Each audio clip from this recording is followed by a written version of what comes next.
Inaprubahan na sa ikatlo at pinal na pagbasa sa House of Representatives ang panukalang batas na nagdedeklara sa January 23 ng bawat taon na special non-working holiday sa bayan ng Tanay Rizal.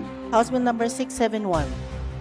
An act declaring January 23 of every year a special non-working holiday in the municipality of Tanay, province of Rizal.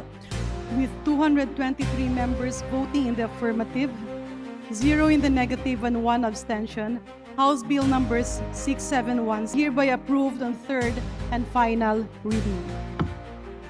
Sa ilalim ng House Bill number 671, magiging special non-working holiday na ang January 23 ng bawat taon, kasabay ng kapistahan ng buong munisipalidad ng Tanay Rizal.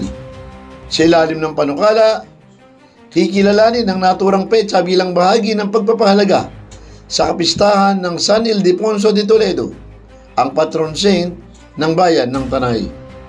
Isinasad rin sa panukala na ang naturang petsa ay hindi lamang pang relihiyong okasyon, kundi ito ay pagpapakita ng mayamang kultura, pagkakaisa at makasaysayang pagkakakilanlan bilang mga Tanayenyos. Ayon kay Congressman Dino Tanwatco, sakali at ganap na may sa batas ang panukala, magkakaroon ang bawat pamilya ng pagkakataon na buong pusong makilahok sa mga banal na misa, prosesyon, parada at mga lokal na aktibidad na walang iniisip na pasok sa trabaho o sa paaralan.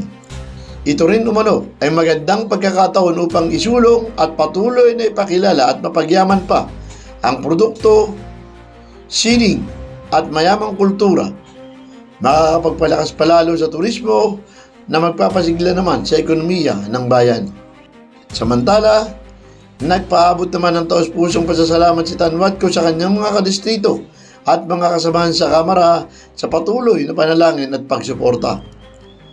Nanawagan din ito sa kanyang mga kadistrito para sa patuloy na pagtataguyod at pangangalaga sa mga tradisyong nagbibigay kulay at saysay sa pagka-Rizalenyo.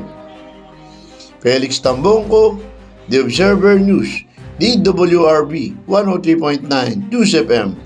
Ikaw ang una.